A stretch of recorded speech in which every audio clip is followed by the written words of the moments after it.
Hello दोस्तों, आज की इस वीडियो में हम बात करेंगे एसएससी सीजीएल में सबसे जो ऊपर आती हैं जो टॉप 10 पोस्ट उसके बारे में बात करेंगे। और बड़ी इंटरेस्टिंग वीडियो होने वाली है। आप इस वीडियो को देख के ये भी लगा सकते हो कि हाँ, मुझे कौन से पोस्ट में जाना चाहिए, मेरी पर्सनैलिटी को, मेरे को कौन सी पोस्ट जचेगी या फिर सबसे ज़्यादा रुचि मेरे को कौन सी पोस्ट में आती है। इससे क्या है ना, अगर आप तय कर लेते हो कि मुझे इस पोस्ट में जाना है तो आपका जो मोटिवेशन है और भी स्ट्रॉन्ग हो जाता है कि भाई मुझे ये लेना है, ये लेना है, मुझे इनकम टैक्स इंस्पेक्टर बनना है, मुझे एएसओ जाना है। तो इन सभी के पोस्ट के बारे में हम एक बार डिटेल के बात करेंगे कि इनका वर्क प्रोफाइल क्या है, इनका काम क्या करता है। भाई एग्जाम पैटर्न तो लगभग सभी का सेम है, क्योंकि सभी को अगर हमें ज्वाइनिंग करनी है तो एसएससी सीजीएल देना पड़ेगा। तो ये सारी अपनी जॉब्स हैं जिनके लिए आज की इस वीडियो में हम यहाँ पे करने वाले हैं। तो ठीक है, तो स्टार्ट करते हैं अपने इस वीडियो को। अब सबसे पहले पोस्ट की अगर मैं बात करूं तो वो है अपना एएसओ इन एमईए। देखो, सबसे ज़्यादा इसकी कट ऑफ जाती है। और सबसे ज़्यादा इसकी कट ऑफ क्यों जाती है? क्योंकि एक तो इसकी वैकेंसी कम आती है और डिमांड इतनी ज़्यादा है, इसलिए इसकी कट ऑफ भी बहुत ज़्यादा है। इसकी डिमांड इतनी ज़्यादा है क्यों? पहले तो हम बात करते हैं एसएससी सीजीएल से लगेगी, ठीक है। एएसओ अपनी पोस्ट है, ठीक है, बैचलर डिग्री। भाई एसएससी सीजीएल में जितने भी जॉब्स होते हैं उन सभी को आपको एसएससी सीजीएल देने के लिए ही बैचलर डिग्री देने पड़ेगी, बैचलर डिग्री ग्रेजुएशन चाहिए। उम्र आपकी होनी चाहिए आपको 20 से 30 साल। ये नहीं कि आपकी 18 से चल जाएगी। इनकम टैक्स में चल जाता है 18 से 30 साल, लेकिन यहाँ पे नहीं चलेगा। यहाँ पे आपकी मिनिमम एज 20 साल होनी चाहिए। कोई भी फिजिकल टेस्ट एक तो जरूरी नहीं है, सबसे ये भी कट ऑफ बढ़ाने का एक रीजन है। वर्क प्रोफाइल आपका एकदम ठीक ठाक होता है, ऑफिस वर्क होता है, कोई आपको फील्ड वर्क नहीं है। अच्छा, दिल्ली में और फॉरेन पोस्टिंग में होती है, ये भी इसका एक रीजन है कि इसकी सबसे ज़्यादा कट ऑफ जाती है। और सैलरी भी ठीक ठाक है। यहाँ पे सैलरी 60,000 नहीं है भाई, इसकी सैलरी लगभग 80,000 के आसपास होती है इसकी सैलरी। और अगर आप विदेश में चल जाओगे तब तो आपकी सैलरी पूछो सातवें आसमान पे रहती है, 2.5-3 लाख रुपए। क्योंकि विदेश में जब आप एंटर कर जाते हो ना, सबसे इंटरेस्टिंग बात यही है एएसओ इन एमईए की, कि इसमें आपको फॉरेन पोस्टिंग मिलती है। आप यहाँ पे लाइफ टाइम दिल्ली में तो रहोगे। इनकम टैक्स इंस्पेक्टर में क्या है कि आपकी एक बार जहाँ पोस्टिंग होगी आप वहीं रहोगे। सपोज आपका हमेशा दिल्ली में तो पोस्टिंग होगा नहीं, दिल्ली तो टियर 1 सिटी है, उसमें लाने के लिए अगर आपको और भी ज़्यादा रैंक लेकर आनी पड़ेगी, और भी ज़्यादा मार्क्स लेकर आने पड़ेंगे। लेकिन अगर आप एएसओ इन एमईए बन जाते हो, हालांकि इनकम टैक्स के जो अगर आपको दिल्ली में लेना है तब भी उससे भी ज़्यादा नंबर लेकर आने पड़ेगा। अगर आपको एएसओ इन एमईए लेना है, इसकी पोस्टिंग हमेशा दिल्ली में रहती है, फिक्स है, फिक्स एक प्लेस है। क्योंकि अपने जितने भी एम्बेसीज हैं वो दिल्ली में ही है। और आप एम्बेसीज में काम करते हो, जो भी अलग अलग इंडिया की एम्बेसीज दिल्ली में है तो इंडिया में काम करोगे, दिल्ली में काम करोगे। ऑफिस इनके दिल्ली में, एम्बेसी नहीं, दिल्ली में इनके ऑफिस हैं। और कहीं नहीं है इंडिया में, ठीक है। तो दिल्ली में आपको हमेशा पोस्टिंग मिलेगी। और हर 2-3 साल में आपको मौका मिलेगा फॉरेन में जाने के लिए, फॉरेन में जाके वहाँ इंडिया के एम्बेसीज में काम करने के लिए। सपोज अगर आपका हुआ, सपोज सिंगापुर में आपका एक पोस्टिंग आई, सरकार की तरफ से एक ऑर्डर आया या फिर ऊपर से ऑर्डर आया कि आपको जाने का मौका मिलता है सिंगापुर। तो आप जाना चाहते हो तो आप उसको एक्सेप्ट कर लो, नहीं जाना चाहते हो तो डिनाई कर लो। फिर आपको 2 साल बाद मौका मिलेगा फिर से एक बार। और अगर आपने एक्सेप्ट कर लिया तो सिंगापुर की जो जीडीपी है, जो इसका नेशनल इनकम है, जो वहाँ पे पर कैपिटा इनकम है, उसके हिसाब से आपकी सैलरी होगी।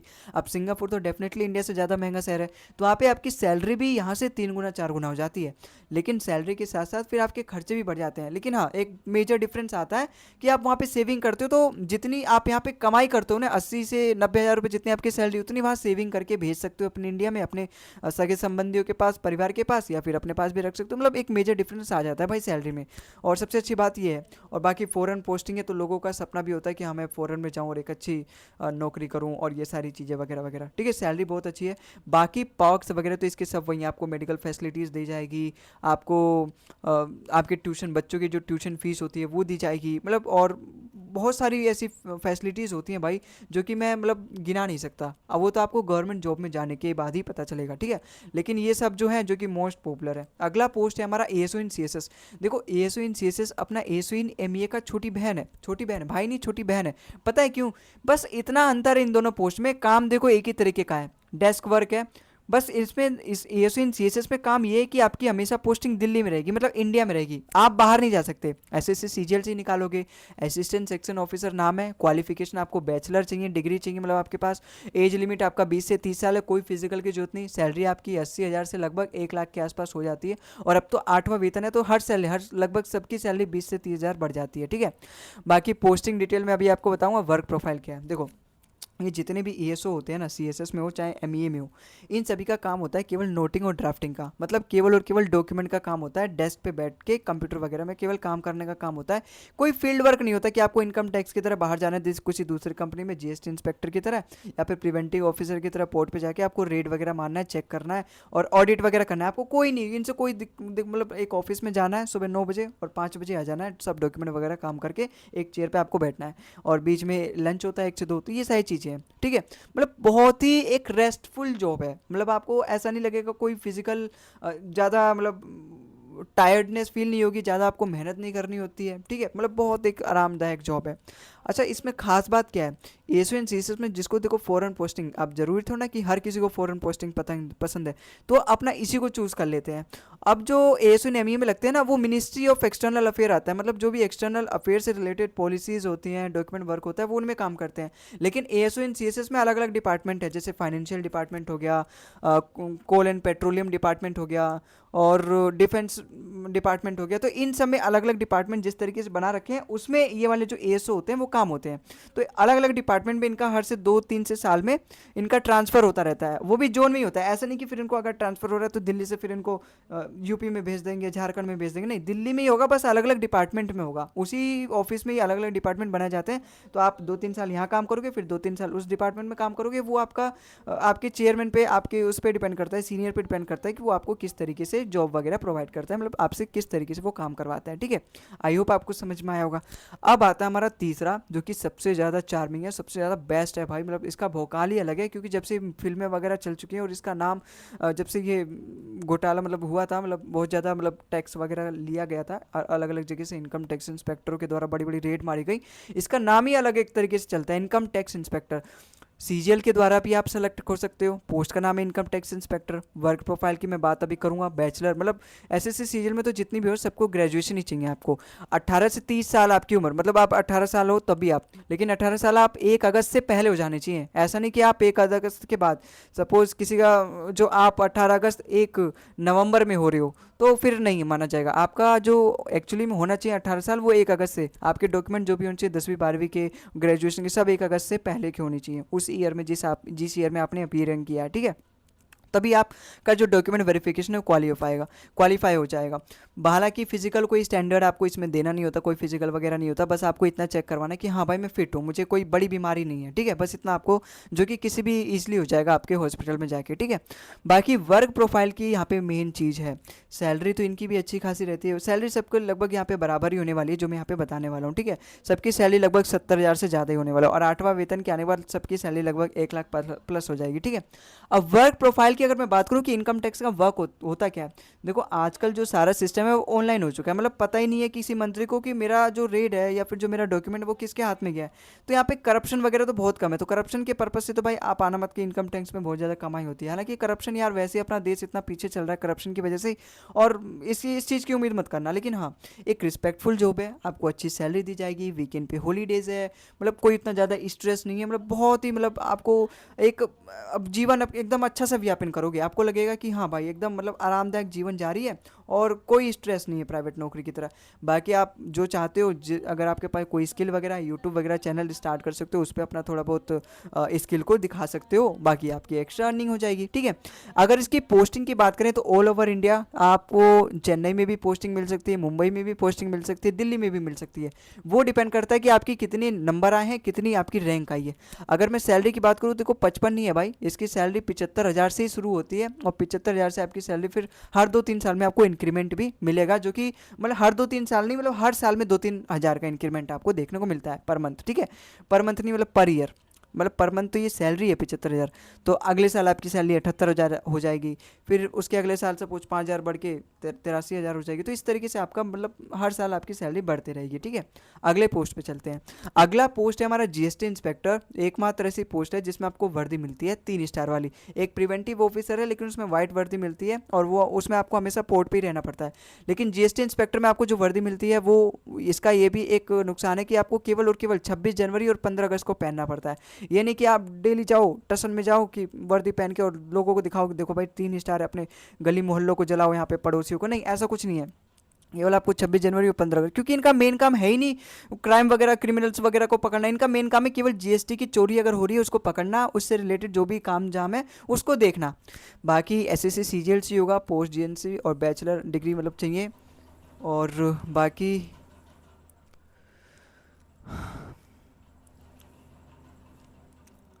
आपकी मिनिमम एज 18 से 30 साल होनी चाहिए। फिजिकल स्टैंडर्ड देखो, जीएसटी इंस्पेक्टर में अपना फिजिकल होता है, इनकम टैक्स में एएसओज में नहीं होता, लेकिन जीएसटी इंस्पेक्टर में होता है।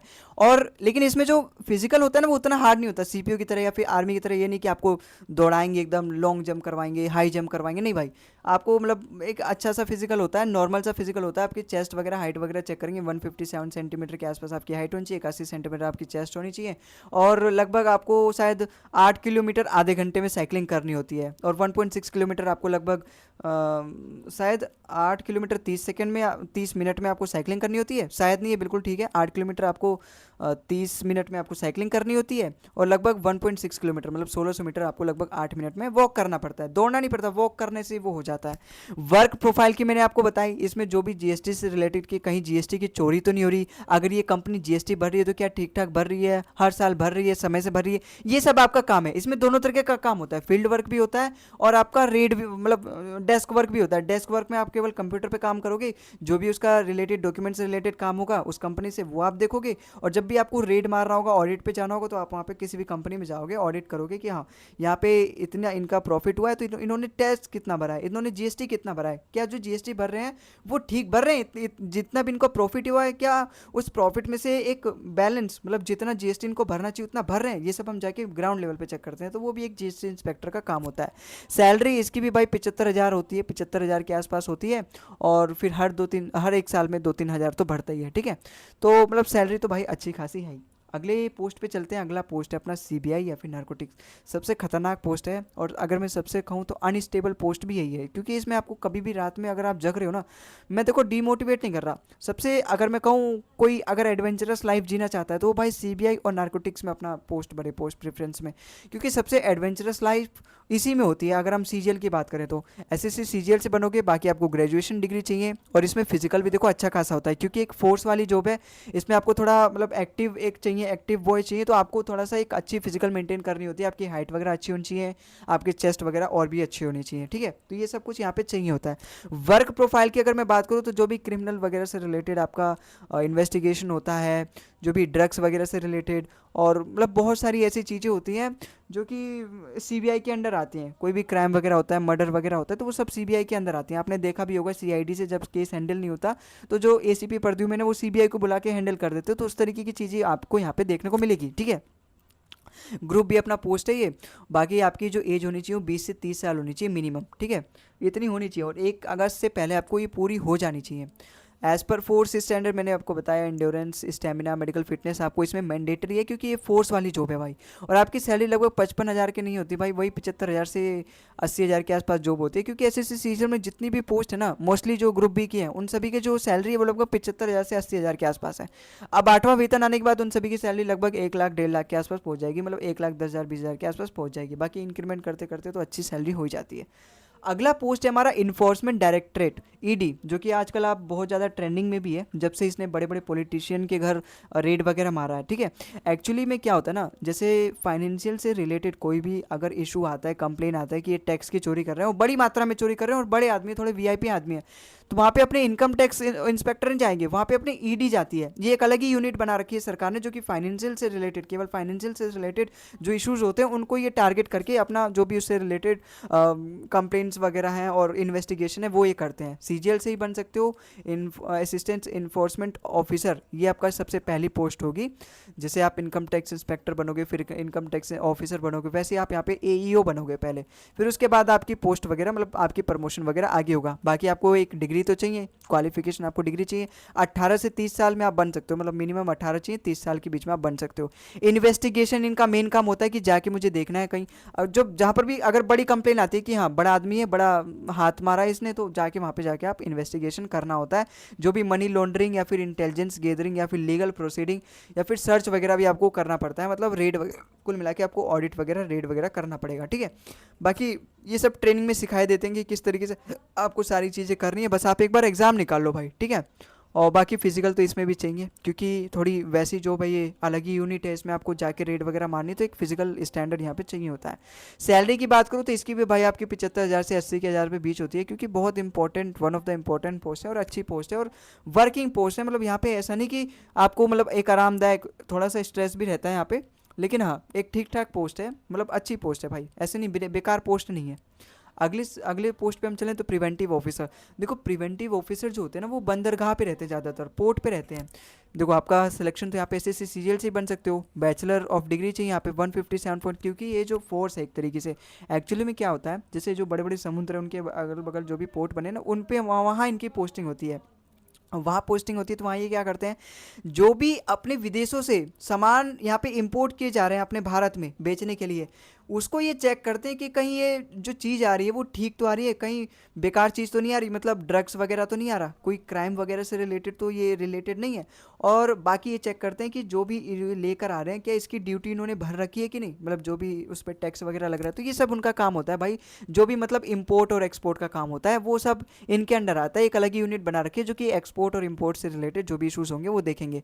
मिनिमम आपकी एज 20 से 30 साल होनी चाहिए, वो भी 1 अगस्त से पहले पहले, ठीक है, 1 अगस्त से पहले पहले। वर्क प्रोफाइल की अगर मैं बात करूँ तो वही मैंने आपको बताया, जो भी स्मगलिंग होता है, पैसेंजर्स को चेक करना, और अगर वो कस्टम्स वगैरह कोई लॉ वगैरह अगर आप तोड़ रहे हो मर्डर करके आके इंडिया में, तो ये सारी चीज़ें आपकी जानकारी ये चेक करते हैं। मतलब आप समुद्र के रास्ते से या फिर एयरपोर्ट से आप हमारे इंडिया में नहीं घुस सकते, उसी के लिए ये यूनिट बना रखी है स्पेशली, ठीक है। बाकी पोस्टिंग इसकी एयरपोर्ट पे होती है, सी पोर्ट पे या फिर स्टेशन पे भी होती है, ठीक है, अलग अलग जगह होती है, लेकिन मेनली यही है, सी पोर्ट और एयरपोर्ट। अगर मैं इसकी सैलरी की बात करूँ तो भाई इसकी सैलरी भी 75,000 से 80,000 के पास एक अच्छी सैलरी होती है। बाकी हर साल आपका 2 से 3 हज़ार का इंक्रीमेंट देखने को मिलेगा ही।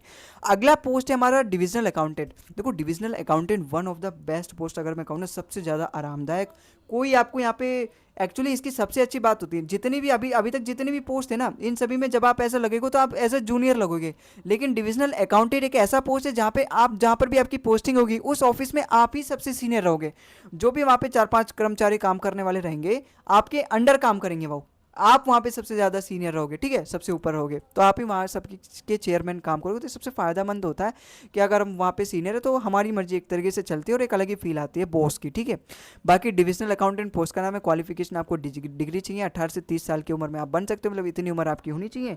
कोई फिजिकल टेस्ट वगैरह, क्योंकि इनका काम जो होता है मेनली डेस्क वर्क होता है। अच्छा ये काम क्या करते हैं, जो भी आपका अकाउंट से रिलेटेड काम होता है, इंस्पेक्शन करना उससे रिलेटेड, बजट वगैरह से एस्टिमेशन की, इस हमारे स्टेट में हमारे गांव में कितना बजट वगैरह आया, इन सब से रिलेटेड बिल पास वगैरह, मतलब जो भी जैसे गांव का सड़क वगैरह बनाना है तो उससे रिलेटेड जो भी बिल वगैरह पास वेरिफिकेशन करना, वो सब डिविजनल अकाउंटेंट के अंदर आता है, ठीक है। और सबसे अच्छी पोस्ट मैंने इसके बारे में इसलिए बोली क्योंकि देखो इसकी सैलरी तो कम होती है, 45,000 इतनी भी कम नहीं होती, लेकिन हाँ 55,000 से लगभग 65,000 के बीच में होती है, तो दूसरे पोस्ट से कम है, लेकिन काम भी कम है और ज़्यादा मतलब आरामदायक है ये, मतलब बहुत अच्छी पोस्ट है।